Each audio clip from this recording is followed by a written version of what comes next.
Hello, everyone. Today I have a special guest. Her name is Semirath Fagbemi, and I discovered her because she was on Stephanie Perry's channel and she was talking about the oldest daughter syndrome and how older daughters are like responsible for everything regarding the family and they must parent, they have to play the educational role, they have to play all these roles. And I related to her, even though I'm the youngest daughter, I'm the only daughter, but somehow or another, I fell into that. I reached out to her, and she also is on a move abroad journey, and she has her own YouTube channel that is called Black Women Build Wealth. And she discusses finances and coaching regarding how Black women can get their act together regarding their resources and their finances. So without further ado, please, Samir, it's a pleasure.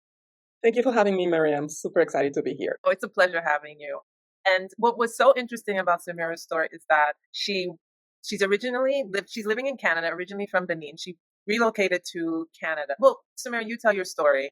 I love that, but you got it right. So I currently live in Canada. I've been here for 24 years now, crazy. And so I'm originally from Benin, West Africa, which is a very small country between Nigeria and Togo. So came here for education, ended up staying and been living here.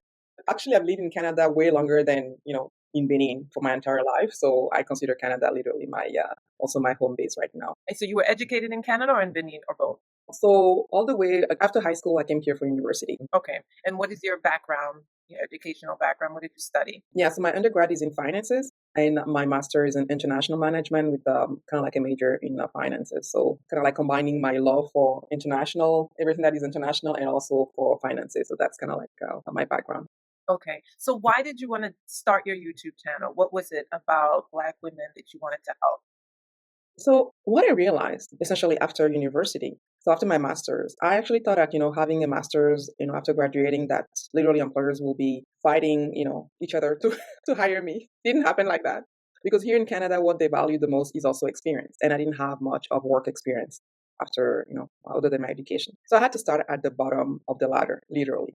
And the first full-time position that I got was in a call center at a bank. So I was taking actually inbound calls up to, 100 calls a day and helping people with their money, with their banking, anything that they needed. And so in doing so, I realized that really like some people were like in great shape and some people were like in bad shape. And I'm a very curious person by nature. So I went into a rabbit hole trying to understand, how come this person has like, tens of thousands in their bank account, seems to be getting everything right. And this person over here is overdrawn every month, credit card debt, personal loans, you name it. And I quickly realized that it had nothing to do with how much people were making, but really what they were doing with the money, their behaviors toward the money. So I really loved reading. And so I started kind of like looking to books to really understand how money works because in my environment, nobody was talking about it. And so I started like, reading books and getting to, some circles of people were talking about money freely, like transparently would tell you how much they owe, how much they were making, how much they had in terms of investment, all of those things. And I realized quickly that in those circles, there was not many black people and there was not many black women. And so I'll be like, how come the black women are not here? Isn't it that we're not interested in building the wealth? Isn't it that, we don't want to have a great retirement and, living all of those great things that people are living? And I realized that it was just people don't know. A lot of us, unfortunately, are not talked about money. We also don't gravitate toward, around people who talk about money. Money is part of everybody's life for the most part, but we don't want to talk about it. And in our community, it's a very taboo thing. So I decided to actually start the YouTube channel because I realized that I was doing a lot of great things with my money, which has helped me to achieve a few things that I really wanted to do in my life. And at my young age, and I wanted to also encourage other Black women to take control of their life and build wealth for themselves for the most part, because again, as I've shared on Stephanie's channel, we tend to be like taking care of everybody else and then we forget about ourselves. So my channel is really for Black women who actually really want to understand better how money works, how to make the money, how to save the money, how to invest the money, how to protect the money. I don't talk too much on my channel about, debt repayment and things like that. I think there are like probably other channels that cater more to that. And also because I've never really been into a huge amount of debt myself. I do have some debt right now that I'm repaying, but otherwise I'll say probably before I had kids, I didn't really have debt. So I never really dealt with like, repaying debt. I really went into the whole saving, the whole investing and whatnot. So that's why I actually created my channel to help Black women build wealth. Okay, that's so interesting. Thank you for sharing that. So as you speak about, so your clients are mostly professional Black women, right? And we're, in the U.S., there's so much emphasis on consumerism Mhm. and the plague of consumerism that's impacting everyone. So you're saying those habits are essentially international. Americans are experiencing is similar to what's going on in Canada. Oh yeah, right. So we are over advertised too. It's crazy. Like you listen to a podcast, it's gonna be like three or four promotional breaks. You Hmm. listen to like something on a platform. There will always be a way for them to tell you about something that you need to buy, that you need to get, and you need to sign up for. And it's so easy to click here and click there. And in today's day and age where everybody has their credit card information saved onto their phone or their laptop, it's so easy to actually buy things. And so mostly with my clients, so we work a lot on the behavioral aspect of things, because usually people will tell me that they don't have enough money to invest. And so I'm like, oh really? Let's look at it. Like, well, how come you don't have like $50 or $100 to invest? Let's look at your money a little bit closer and come to realize that, and just they don't really think about it. Like, we are, again, over advertised too, and we have so many decisions to make every day, so many decisions that people really don't want to. And usually for people, money is not really like a fun topic to talk about. And so they just don't talk about it. They don't deal with it. They don't look at the bank statement. They don't look at the credit card statement. They don't look at the investment. They just don't do it. Money comes, money goes, but nobody really knows where the money is going to. And so what I really help my client to do is really helping them to just be more intentional about their money, because who is working to make that money? It's you.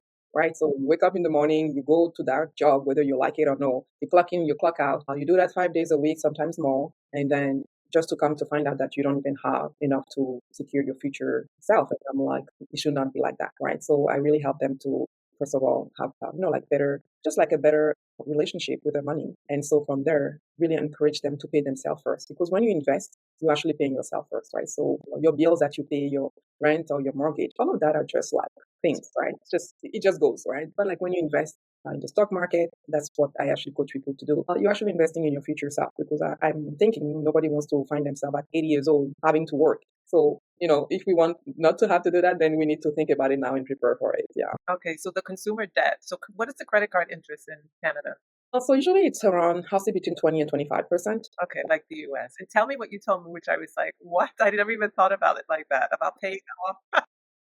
No, it's just like, I realize that, people will be so candid when they talk about their credit card debt, especially credit card. They're like, oh, I just have like $5,000 Hmm. on my credit card, or like I just have 3,000. And I'm like, $1,000 on your credit card that you have been like, I don't know, carrying for how many months now? And I'm like, and that's the thing. I'm like, do you know what is the interest rate? And a lot of people actually, they have no clue of, because they don't look at the statements, right? And so then we'll look at, let's say the most recent statement together, just, let's say it's like 20%. And they're like, oh wow, it's 20%. But the thing is, like, people don't feel it, right? They don't feel it because it's on a monthly basis. It's like few tens of dollars that is added to their balance. Hmm. And then I'm like, okay, so do you have an investment right now that is giving you 20%? And usually they're like, well, no, because even if you're investing in the stock market has been doing amazing in the past years, but it hasn't been, giving 20% on average.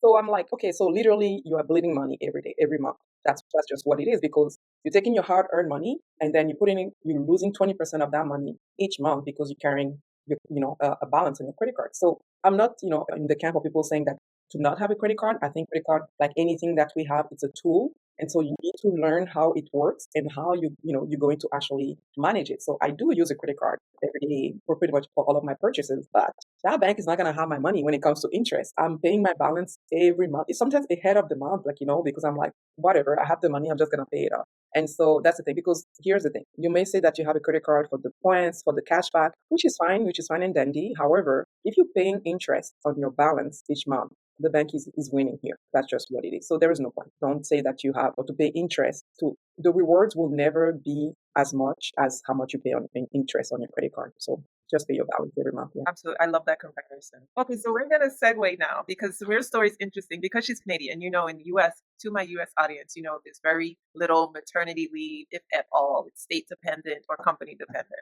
It's pretty much barbaric at this point. And so, Samira, please tell us what's going on in Canada. Can you walk us through what maternity and parental leave in Canada looks like? How much time do you get? What level of Mm. income replacement do you receive? Okay. So the system we have here, and that also will differ from one employer to the other. But automatically, when you're pregnant, you automatically allowed to have 12 to 18 months of maternity leave. So So there are two parts. There's the government benefits that you're going to be getting that we call employment insurance, and there is also your employer benefits that you're going to be getting. So the government benefits is like the employer insurance. If you have worked for your employer for at least 6 months prior to going on mat leave, you'll have the employment insurance, which is I think 55% of your salary up to a maximum of a certain amount each week. That is going to be paid to you over those 12 to 18 months, depending if you take a 12 months mat leave or 18 months. Now, the employer that you're working for may offer what they call a top up. So what they will say is that, let's say you used to have $3,000 every 2 weeks and the government benefit is covering 1,500. The employer can say, I'm going to top up the government benefit for 6 months. So for 6 months, they're going to be topping up 1,500. So you have your full salary for the full 6 months. And then the remaining 6 months, if you take the 12 months, you only be government benefits. So that was my case. Let's say when I had my oldest, at the time I was working for an employer that was offering 6 months top up for your mat leave. So I still went on 12 months. I still took 12 months of mat leave. And so my employer for the first 6 months was giving me the top up. So I had my full salary for the first 6 months. And then the last 6 months, I was just on government benefit. And by then I already kind of like put money aside. So then, I knew it was coming. So I had already my savings. I didn't really feel it at that point. Now, when I had my twins after my oldest, in between my oldest and my twins, I changed employer. And now I'm with an employer that is offering 12 months. So 12 months paid benefits, which is great because I didn't Full have to. full salary. Exactly.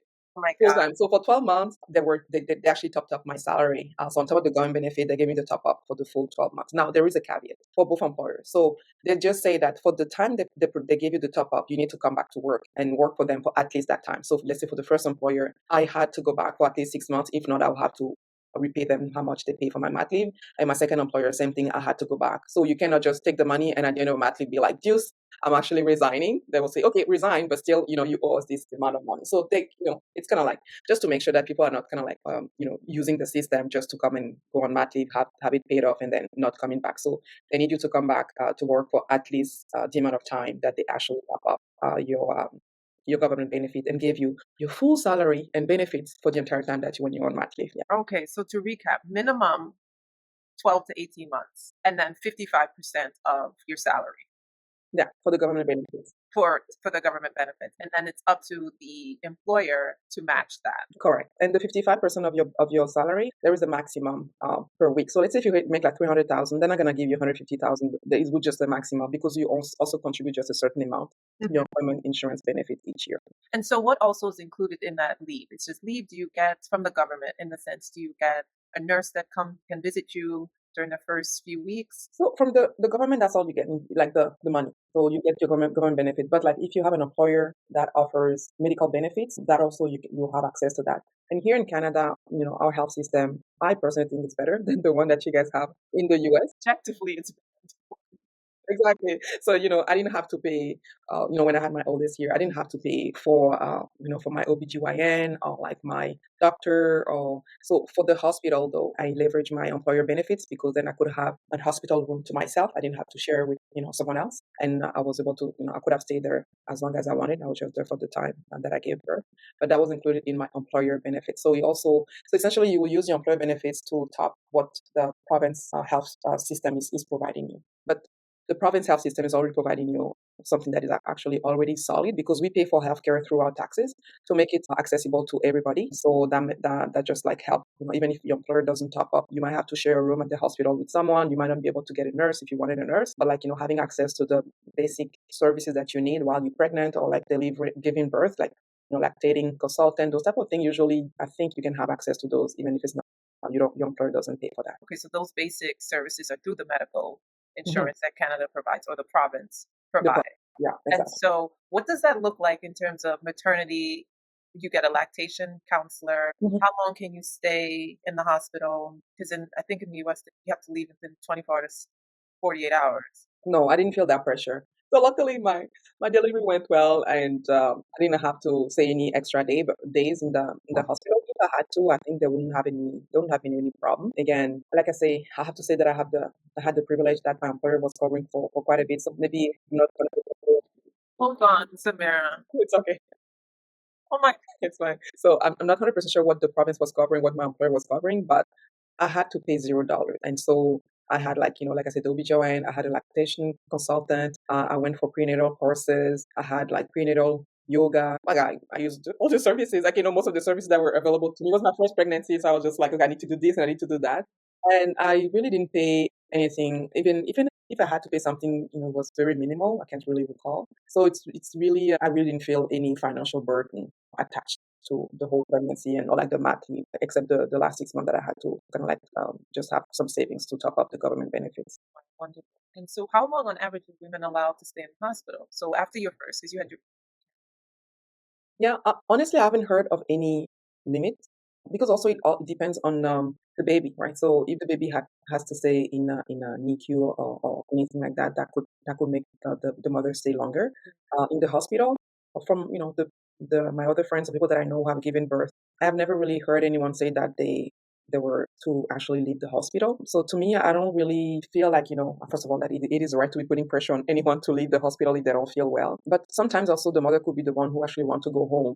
And it's also like, how can we continue supporting her while she's not in the hospital at home? And there are some services like that where people can come to you. It's not as, as I guess like developed as, let's say in Mexico, where you can literally have the pediatrician coming to your place, or like, it's not the same. But here you can get a nurse coming to your place and check on you. So there are like services that are available that you can also have from home in case by yourself you don't want to stay at the hospital. okay. So, in the U.S., it's typically determined by what the insurance provider will pay. Okay. And so, after a certain limit, most women have to go home because they don't want to pay Mm, out of pocket for that. Okay. So, when you're on leave, how is your job protected under Canadian law during maternity leave? it's 100% protected. And for how long? It's part of,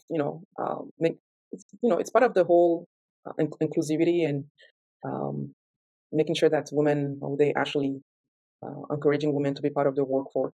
Your job is protected while you're on mat leave. So even if there are like massive layoffs or whatnot, it's unheard of. At least I've never heard of someone being on mat leave and being told that their position was actually eliminated. They may tell you that your position was abolished, but then you will be upon your return, you will have to go and do another position, like on another team, something like that. However, you cannot come back from mat leave and just finding yourself without a job. I think that's a serious situation that you can sue the employer literally for that. Okay. And leave. We have what's called Family Medical Leave Act. So there's Mhm. med leave, but the protections for a job extend to any sort of sick leave, right? Yes, as well. Yeah. So, like let's say if you're on sick leave or like disability leave, it's also the same until, things are resolved, whether it's, sometimes people will be like, early retirement Hmm. leave, I don't know, attached with disability, that's a bit different. So then they're going on retirement and then they're not coming back. So the position will be freed up. They can hire someone else. But anything that has to do with you being unwell, like, or like not being able to work because of a health condition, it's very delicate because that's not, it's kind of like not fair, right? Because that person is taking the time off to work on a health issue that they have. And so I don't think that employer like to really play in that sandbox when it comes to even if they need to do a restructure or anything like that. So I've never really heard of anyone whether they're like on extended sick leave or like mat leave or disability, that type of thing, having their situation abolished. And I've worked in private sector. I'm currently in the public sector, and yeah, same. Like I said, it's a very touchy subject, and most employers tend not to want to deal with that. So yeah, So there's a consciousness with employers that are a little more empathetic.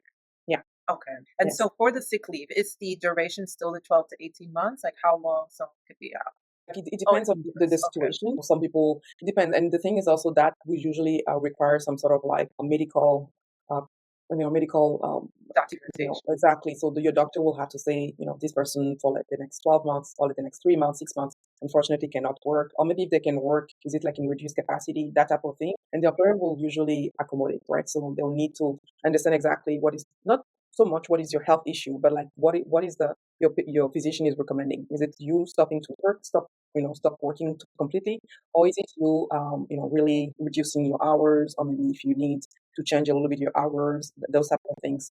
And again, right now I'm in the public sector, so I'll say probably the public sector is the one that is the most accommodating for things like that. Private sector, maybe not so much, but even private sector, there are laws in place, and at the end of the day, all of the employers they still need to abide by the provincial laws or like the federal laws. And usually, those federal laws and provincial laws they're solid enough to making sure that people are protected when they have like health issues, that their work situation is actually protected. Okay. Interesting. And what is the application process for maternity leave or sick leave? Mhm. You said the medical documentation, but is it relatively easy? It's very easy. So your HR department usually will know the process, and then you will connect with them, let them know. So it's usually if it's like you're pregnant, whenever you're ready. So they always ask you to connect with them early enough, so they can get the papers ready. But it's very easy for me. Let's say for my twins, they just like sent me a lot of forms to fill out. But you fill them out, they also guide you through, and also because there are also some forms that are not only for the employer but also for the government. They actually take care of everything in the background for you. They contact the government to let them know, from this state you're on mat leave, so they need to start paying you the government benefits. So there are like a lot of things that they take care of for you, so then you don't really have to do it. But overall, honestly, for me, I didn't really feel it was like difficult. I didn't feel like anyone was challenging me, trying to, not let me have access to the, benefits I'm entitled to. So no, they just needed to know, when are you going on mat leave? Are you taking the 12 months? Are you taking the 18 months? Those type of things. Yeah. Okay, interesting. So as we segue, so the combination of your paid leave and your job security influenced your decision to go to Mexico in what year was that? 2022? 2022. Correct. So tell us about that. So first of all, twins pregnancy. I'm also an older mama according to the statistics. So with the twin pregnancy, I was really feeling it, and so my OB/GYN was like, "I don't think you're gonna work all the way to your the end of it." So I already knew that. And then at one point he looked at me and was like, "That's it, woman. I mean, I'm gonna give you a letter and then you're gonna have to go early on mat leave." So when he said that, I was like, okay.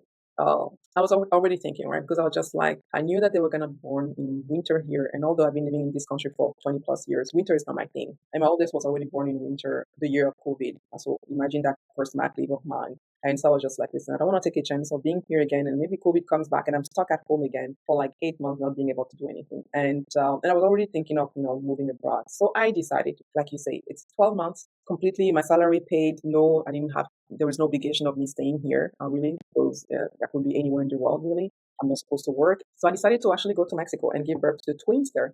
And in doing that, I also knew that automatically by them being born there, they'll be automatically Mexican citizens. And through them, as being their mom, I was getting the permanent residency without having to, give any papers, confirm any income. And my oldest through me was also getting the permanent residency. So that's really what happened. It was strategic. It was also me being intentional and also testing my move abroad plan, which really led me to doing that. And definitely having that security that, first of all, like you say, my job was secure. And second, I was getting my full time, my full, pay while I was on mat leave for the 12 months. I was like, let's do this. What month were you when you decided to go to Mexico?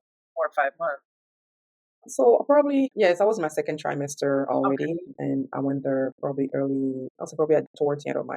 Honestly, between the decision and the move, I think it was probably 2 months or 3 months. It Okay. was quick. It was really quick. You had to, of course. Yes, exactly. Because I wanted to get there by a certain time to also connect with my my healthcare people there in Mexico in Playa del Carmen, and so yeah, so I had to go there a bit earlier than And how did you facilitate an OBGYN?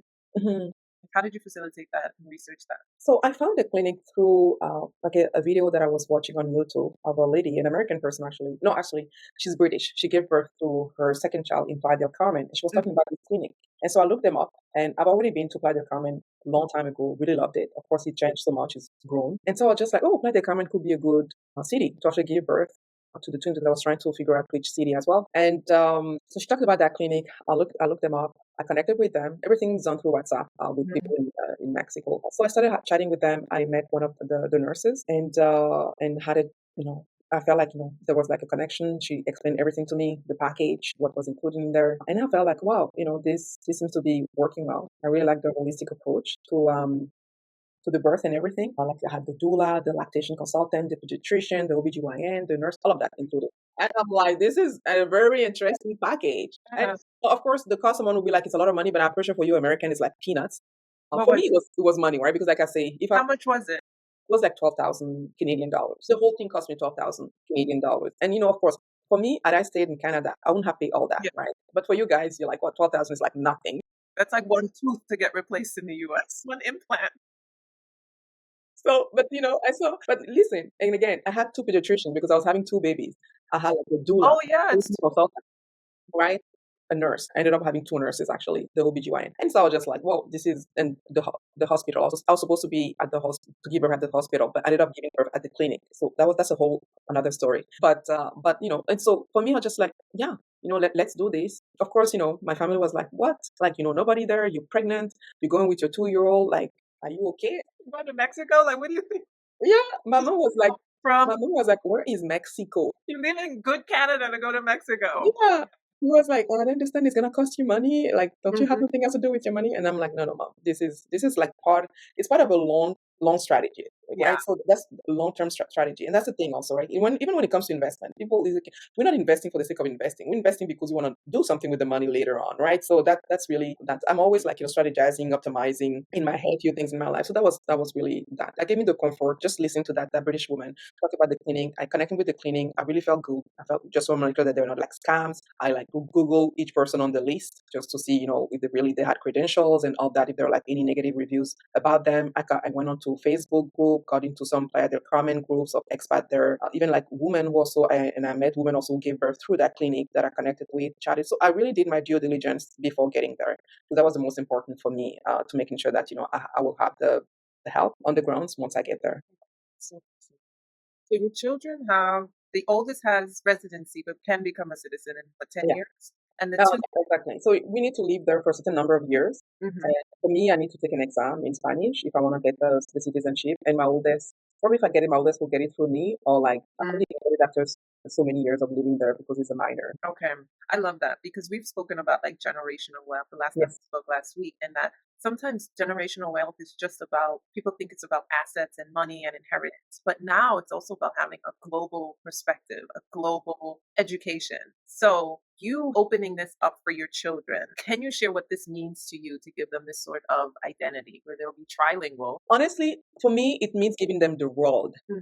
the world. And in this day and age, I truly believe that it is important. So, like I said, I was born in Benin, and my dad studied in France when he was younger. At that time, France was giving the citizenship like Like hot candy. buns.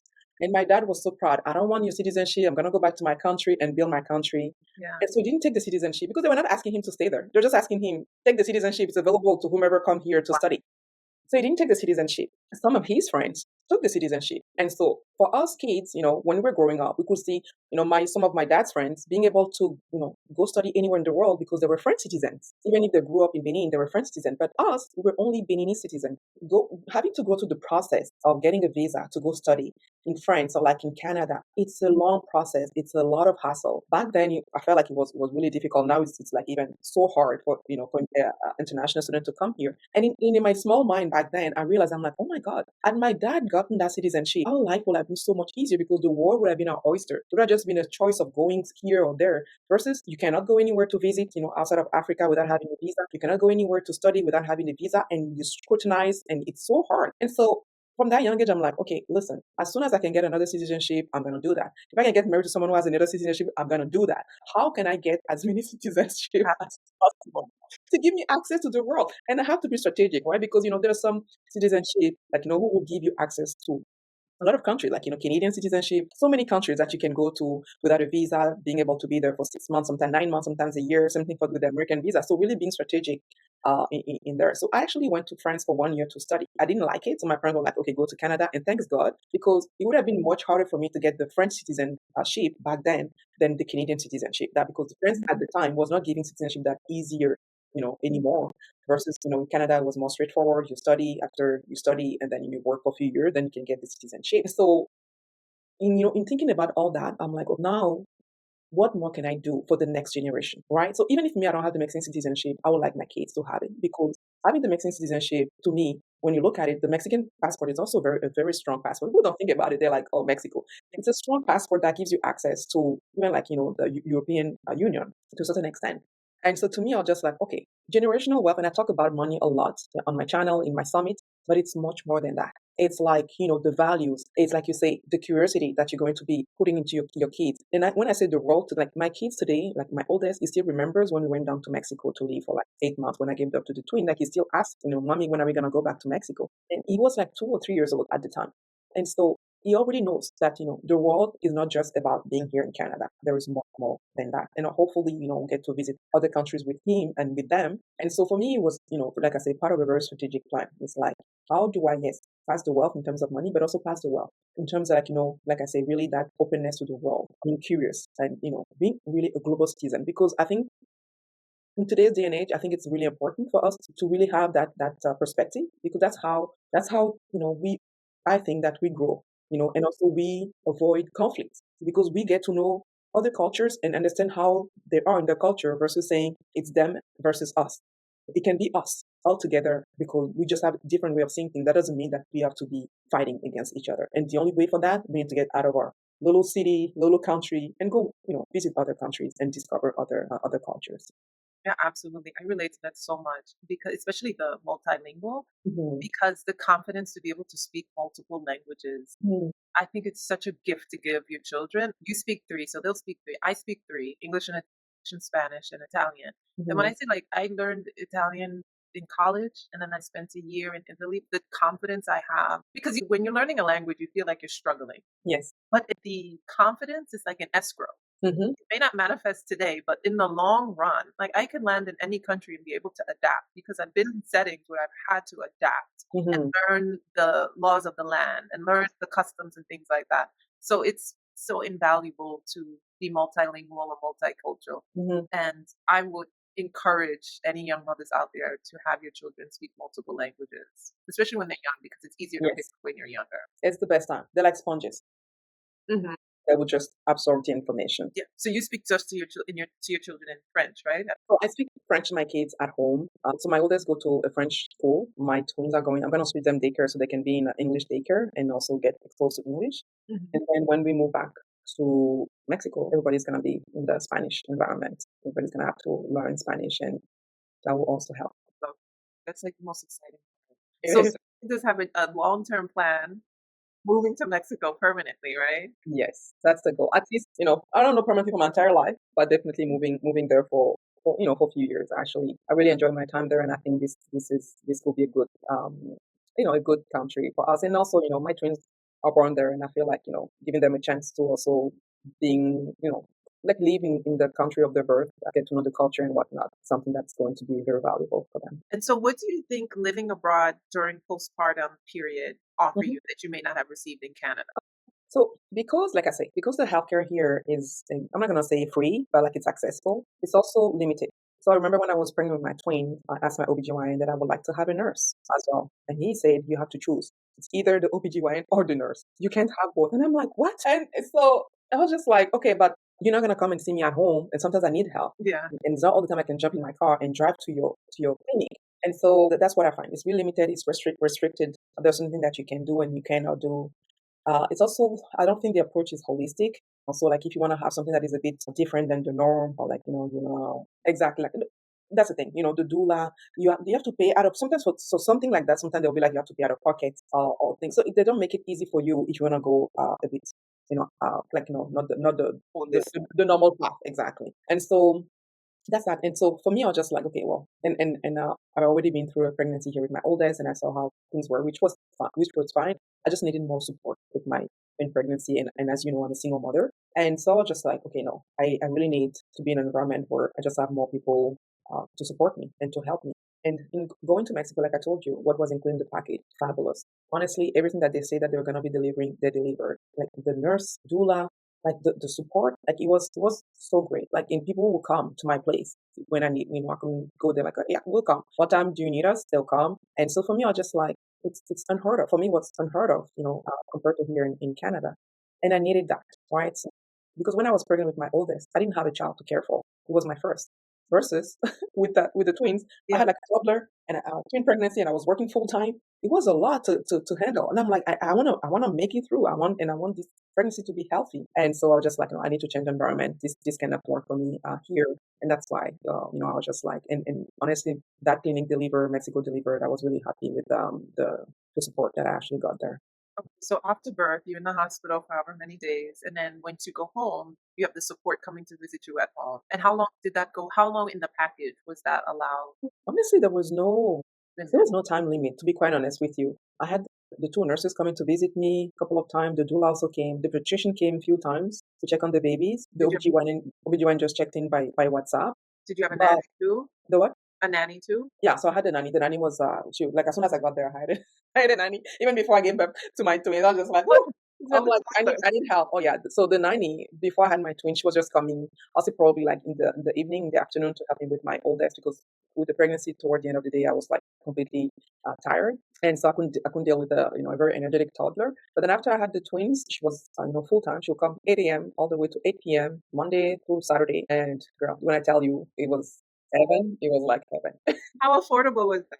Very affordable compared to here. Like here, I have a babysitter at times too, but the price I cannot have anyone like that. Being with me full time. But over there, uh, like her, I was paying her. I think it was 300 pesos an hour. Not sure how much is that in Canadian or US out of my head, but for me, it just makes sense. Again, it's money that I had to fork out, but it's because it's affordable. And honestly, she was not only taking care of the baby, she was also helping with cleaning. She was helping with not so much cooking. I kind of like to cook my food myself, even so to do a bit of cooking mainly for my toddler. Um, she was doing the cleaning, the cooking. She was helping me with laundry. She'll be the one mostly spending time with my toddler after I gave her to the twins, like going to the parks with him and things like that. She was super helpful. And I also chose a nanny who only spoke Spanish intentionally because I wanted to force myself to speak, and that did also great for my oldest because within like 2 months that child was speaking Spanish. Like his daycare was Spanish, his nanny was Spanish, and I'll talk to him in French, and then he will just reply to me in Spanish, and I'm like, wow. Unfortunately, he lost most of it now because we back here and nobody's really speaking Spanish to him that much. But that really gave me confidence to say, those kids they're great when it comes to languages. We're gonna go back, and I'm pretty sure within 3 months, whatever, everybody at least them will be pretty probably more fluent than me than me. So Whereas his children, they just suck it up. It's so smart. exactly, Yeah. yeah. So, So and what? Go ahead. no, just saying, and because of his skin complexion, Mhm. people literally would think that he's Mexican, and because he was hanging out with my nanny for the most part, I thought it was her people would think that that was his, like her son. So I was just like, son. no problem. Oh, I love that. So your biggest takeaway that you want mothers to hear about building a global foundation for their Mhm. family, what would be your biggest takeaway? So I think one thing that we don't think of is really being intentional with, first of all, how we want our pregnancy to go, Mhm. and then find ways to make it happen. And it doesn't have to happen where you live, right? Like, of course, we will think that that's where I live, that I want to give birth because that's where I have my support system. But if where you live is not giving you what you need, it's not also a bad thing to look at other options. And that could be another city, that could be another country. And so I think, and especially in this space of if moving abroad is something that you're considering. If you already have a short list of countries that you're considering, then you're pregnant, why don't you look at those countries and see, okay, maybe if I give birth in this country, what does that give me? How does that helping me? In my move abroad plan? Because you'll be surprised. Unfortunately, not so many countries again are giving the right, citizenship with through birth, but there's still quite a few out there, and so it's for you to determine exactly, what are your goals. And I'm always like, why are you doing that? What is the reason behind it, right? Because if not, we just like going making decision for the sake of making decision and just accepting the status quo, without even thinking about it. And so for me, I'm just like, it's like, how do you want your pregnancy to be? Can where you are give you what you need? And if it cannot, can you think of where will give you that and how you can make it happen? And just go for it, right? So find someone who has done it, ask it, social media is out there, find someone who has done it, connect with people, on the ground. It's gonna take a lot of work from your part to get the information, but it's totally possible. Yeah. Absolutely. Because on this channel, we talk a lot about medical tourism. Mhm. Some people think it's crazy that I'm even recommending it. They're like, this is bad advice. What? They tell me, Even in Canada, so like I say, because the healthcare system is accessible, what yeah, happens? Like sometimes people have to wait for months before getting a surgery. They need surgery, but because it's free, not free, I guess it's free. Well, it's like they'll say you have to wait 6 months. And someone's like, no, I'm not waiting 6 months for this. How much it is, to go to Turkey to get it, or like to go to Colombia to get it, or like to go to Mexico to get it. And then they're like, oh, I don't know, it's like $10,000. Like, yeah, I have the money. I can get it done like within a month instead of waiting here. So that's another thing that that's why I'm so big on Black women building. But when you have your money right, the options are like they're just right there, right? If I didn't have my money right, I would have never been able to go to Mexico to give birth because again, it's $12,000 just for the health part. I still had to rent somewhere. I still had to put my child in the daycare, pay the nanny, even if it was affordable. I still had to pay her. All of those type of the expenses that I wouldn't have had to incur had I just stay here. And so that's why it's really important. Get your money together. And when things like that happen, you're like, listen, yes, you're telling me something, but actually there's another way that I can actually make it happen. And those physicians, those doctors in other countries, a lot of them actually have been trained in the US or in Canada or like in the UK, and they just went back home because that's where they wanna practice. And a lot of them speak English. Like my two nurses were speaking English, my doula too, my lactation consultant too, my OBGYN. I never felt like I really needed to speak Spanish. Like all of my documents were in English. They didn't ask me to sign anything in Spanish. So, just like those people are like, and they have the credential, they do that day in and day out. And it's not because they just happen to be in Mexico that is actually reducing the value of the work that they're doing. I just see it like that. Yeah, I think there is that misunderstanding because it's quote the developing world that the Yeah. standards are not on par with industrialized nations, but au contraire, I mean remarkable because in the U.S. infrastructure, the healthcare system has just been really struggling. But Mhm. other countries, in the meantime, have been really developing robust infrastructure, robust healthcare systems. Colombia, like 99% of the people have access to healthcare. The 1% that do not is because they live in remote villages and still rely on indigenous methods. And so Yeah. may not be aware that they have access to healthcare. But Hmm. still, there's a campaign to speak to them and let them know listen, if something happens, you could come to the nearest hospital and be treated and not have to pay out of pocket. So there is countries that dedicate millions, if not billions Hmm. of dollars to healthcare, not just for their nationals, but for foreign nationals. Yeah, exactly. Yeah, Yeah. And I think it's less taboo in Canada compared to the US I, because I think so. US is sold, like the exceptionalism, like we're exceptional. So we don't have to, when you think you're exceptional, you don't have to do anything, right? You think Yes, sir. I look good. So what else? But it's not as exceptional. It's Hmm. barbaric, the healthcare in Hmm. the US. And so Canadians, I know Canadians for 20 years have been going to South America and Mexico for healthcare. Yeah, Australians, New yeah. Zealander. Yeah, everyone knows this, but the US, unfortunately, I think now with social media, it's picking up more attention and Mhm. Americans are seeing it as an option for their healthcare, not just for them, for like all their parents and their grandparents. Well, Samara, thank you for your story. Oh my gosh. Thank you so much. And tell everyone how they could contact you and find out more about building wealth. Go ahead. Great. So if you are a Black woman, taking control of your money is important to you. You can, first of all, you can check my YouTube channel, Black Women Build Wealth. I also have an annual online summit that I organize, which is called the Wealthy Black Women Summit. This year it's going to be on November 22nd. It's a Saturday. It's a full day where we're going to be talking about everything about money. So we'll be covering, this year, I think we'll be covering investing. We're going to cover insurance, financial planning. We're going to cover generational wealth that we talked briefly here as well. Honestly, I always enjoy doing this summit because I think it's just one day where Black women come together and we exchange freely about how to build wealth. What are those things that we're still struggling with? And it's been a blast. It's going to be our third year this year, so please make sure to also be on the lookout. There's more information that's going to be coming out. If you follow my YouTube channel, you get information about it, how to get the tickets when they come live, and also follow Mariam's channel because I think it's really important the messaging that she's really sharing on her platform. I don't live in the US, but I watch all of her videos, and I think I commented on a few of them, and I'm like, that makes sense. And I'm also learning how things are in the US through you, which I find really interesting. How different we are, like neighbors, but how different things are. And so it's really very you're so knowledgeable in things that you actually share. That even me not being in the US, I'm learning a ton. So if you watching this and you're not subscribed to her channel yet, make sure to subscribe because she's definitely a wealth of knowledge. Thank you. Thank you.